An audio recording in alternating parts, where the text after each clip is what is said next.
Freedom physically refined rice bran oil. Cholesterol ని శుభ్రం చేసేందుకు ప్రతిరోజు వాడండి ఫ్రీడమ్ రైస్ బ్రాన్ ఆయిల్. నమస్తే అమ్మా. నమస్తే అమ్మా. అమ్మా, ఈ రోజుల్లో చూసుకుంటే పెళ్లిళ్ళు బాగా ఆలస్యం అయిపోతున్నాయి, ఇటు అమ్మాయిలకైనా అబ్బాయిలకైనా. అవునమ్మా. అంటే దానికి రకరకాల కారణాలు మనం చెప్పుకోవచ్చు. కెరీర్ లో సెటిల్ అవ్వాలని, మంచిగా అంటే వన్స్ పెళ్లి అయిపోయిన తర్వాత ఎటువంటి ఇబ్బందులు ఉండకూడదు, ముందుగానే అన్ని అమర్చుకొని అప్పుడు పెళ్లికి వెళ్ళాలని, ఇలాంటి కారణాలు కూడా చూస్తా ఉన్నాం మనం.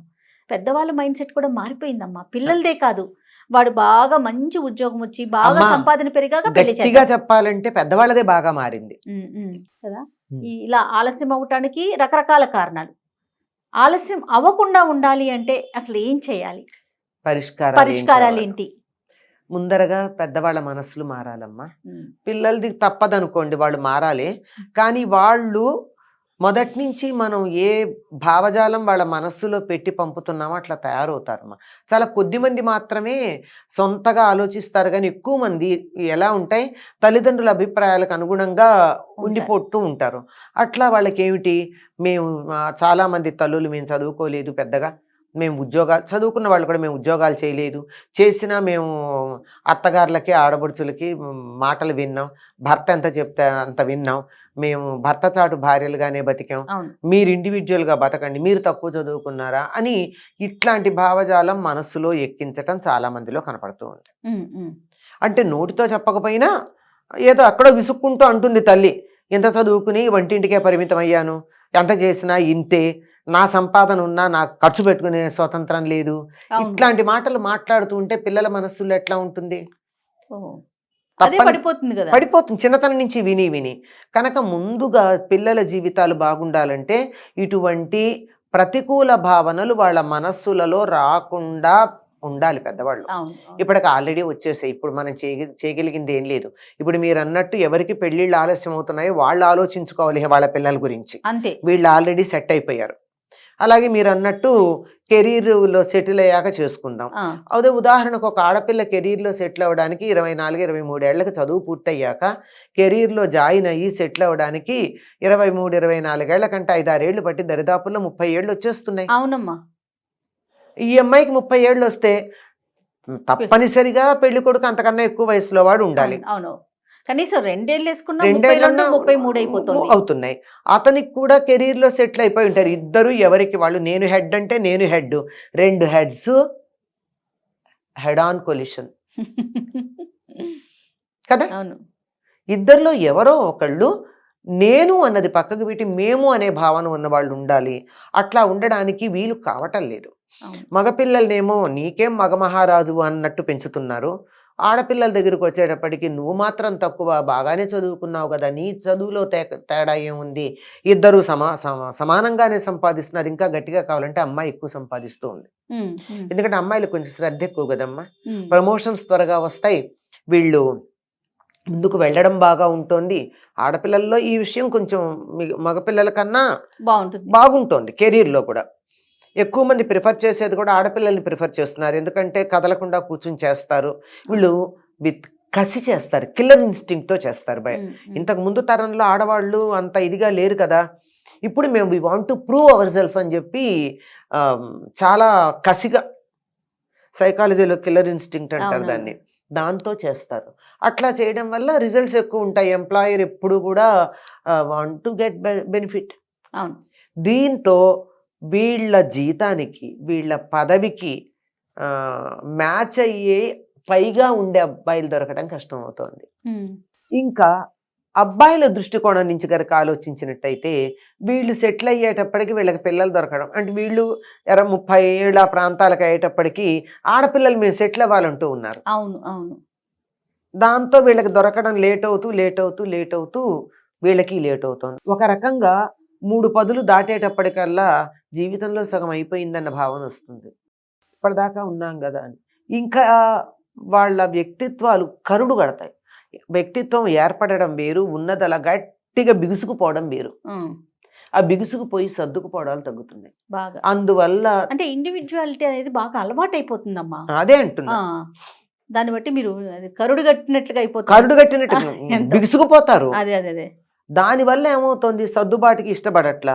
అందుకని పెళ్ళికి ముందే అన్ని రకాలు చూసుకుని అన్నీ చూసుకుని ఎక్కడో ఏదో 100% ఎక్కడ కలుస్తాయమ్మా. ఎక్కడ కలుస్తాయమ్మా?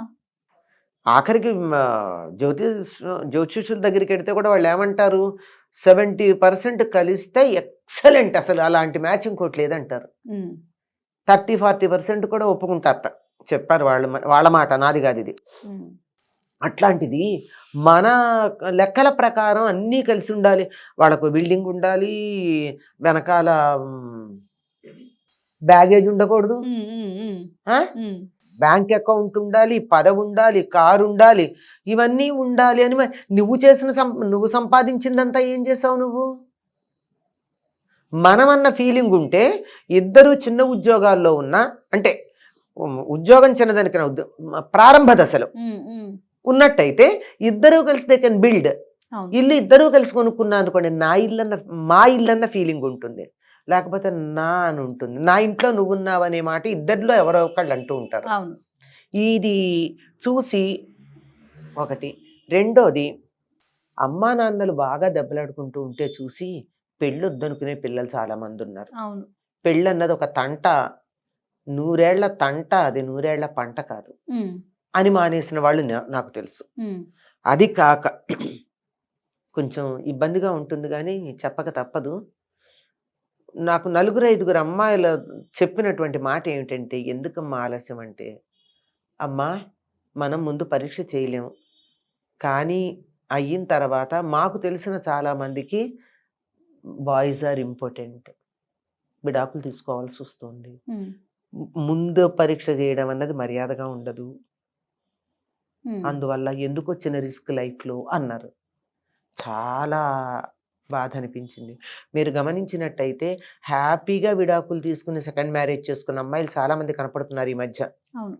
పెళ్ళైన నెల రోజుల్లోనూ, నెల 15 రోజుల్లోనూ. ఇవన్నీ కూడా అదే కారణం. ఆంతరంగా కనుక్కుంటే తెలిసినటువంటిది. దీనికి వేరే కారణం ఉంది. ఎందుకు ఇట్లా వచ్చిందంటే, మనం తినే ఫుడ్స్, ఈస్ట్రోజన్ ఎక్స్ట్రా ఉన్నటువంటి ఫుడ్స్, అవన్నీ వాటన్నిటి కారణాలుగా. అది రీసెర్చ్ రిజల్ట్సే చెప్తున్నాయి, కానీ మనం we are not able to stop that. పిల్లలు ఇంత లావున ఉండాలి పిల్లలు అని చెప్పి, బాగా తల్లి మొయ్యలేనంత లావుగా ఉండాలని చెప్పి వాళ్ళకి ఆ రకాల అవన్నీ పెట్టేసి వాళ్ళు ఈస్ట్రోజన్ లెవెల్స్ పెరిగిపోయి అదొక సమస్య. ఈ సమస్య వల్ల ఆడపిల్లలు హెసిటేట్ చేస్తున్నారు. మగపిల్లలు కూడా కొంతమంది తమ గురించి తమకి తెలిసి హెసిటేట్ చేసేవాళ్ళు ఉన్నారు. ఇలాంటివి లోతుగా పెడితే కొన్ని వందల కారణాలు ఉన్నాయమ్మా. ఏవీ లేకుండా అన్నీ నార్మల్గా ఉండి పెళ్లి చేసుకోవడానికి ఇష్టపడినటువంటి సందర్భాల్లో తల్లిదండ్రులు గొంతెమ్మ కోరికలు కోరుకుంటున్నారు. అమ్మాయి అందంగా ఉండాలి, డబ్బు సంపాదించాలి, మంచి ఉద్యోగం ఉండాలి, కానీ ఇంట్లో అత్తగారిని మామగారికి అన్నీ అడుగులకు మడుగులు వస్తాయి.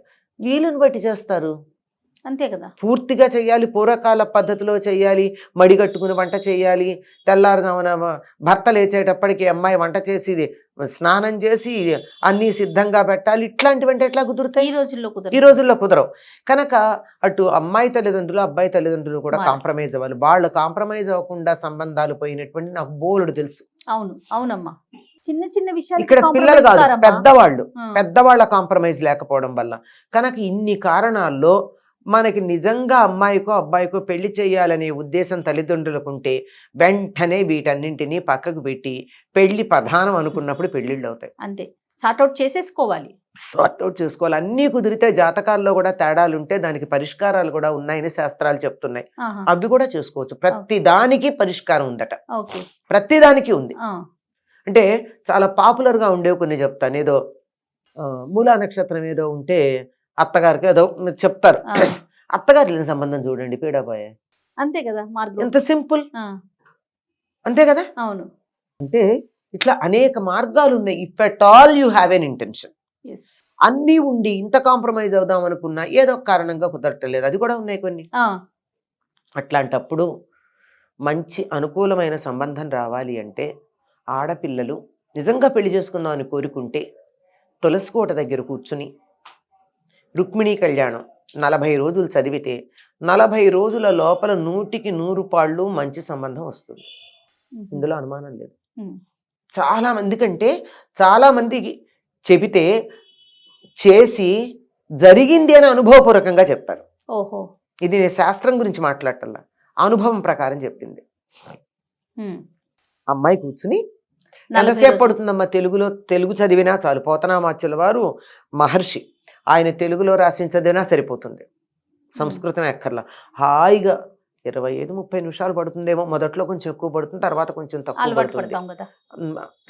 మధ్యలో ఇబ్బంది వస్తే ఆ 4 రోజులు వదిలేసి మొత్తం 40 రోజులు చేస్తే సరిపోతుంది. అక్కడ కూర్చుని చదివి ఒక అరటి పండో, ఓ ద్రాక్ష పండో, బెల్లం ముక్కో నైవేద్యం పెట్టి చేసినట్టయితే అనుకూలమైనటువంటి సంబంధం దొరుకుతుంది అమ్మాయికి. అమ్మాయికి. అబ్బాయిలు అబ్బాయిలకి అయినట్టయితే సౌందర్యలహరిలో ఒక శ్లోకం చెప్తారమ్మా. నరం వర్షీయాంసం నర్మ సుజడం నయన విరసం అని ఒక శ్లోకం ఉంది. 9వ 8వ సంఖ్య గుర్తులేదు నాకు. ఆ శ్లోకం అది కూడా శ్రద్ధగా భక్తిగా 40 రోజులు చదివితే అబ్బాయిలకి వివాహం అవుతుంది అంటారు. ఇది నాకు అనుభవపూర్వకంగా ఎవరు చెప్పలా అయిందని. అవుతుందని చెప్పడం అయితే ఉంది శాస్త్ర, అది కూడా చాలా పెద్దలు చెప్పినటువంటి మాట.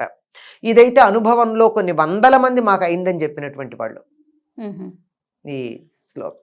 కనుక మనం ముందు 2 పద్ధతులు, మొదటిది మన భేషజాలు పక్కకు పెట్టి, అహంకారాలు పక్కకు పెట్టి, తల్లిదండ్రులు పిల్లలు కూడా పెళ్లి చేసుకోవాలి అనే పిల్లలు, పెళ్లి చేయాలని తల్లిదండ్రులు గట్టిగా అనుకుని ప్రయత్నం చేయడం మొదటి మాట. అమ్మా.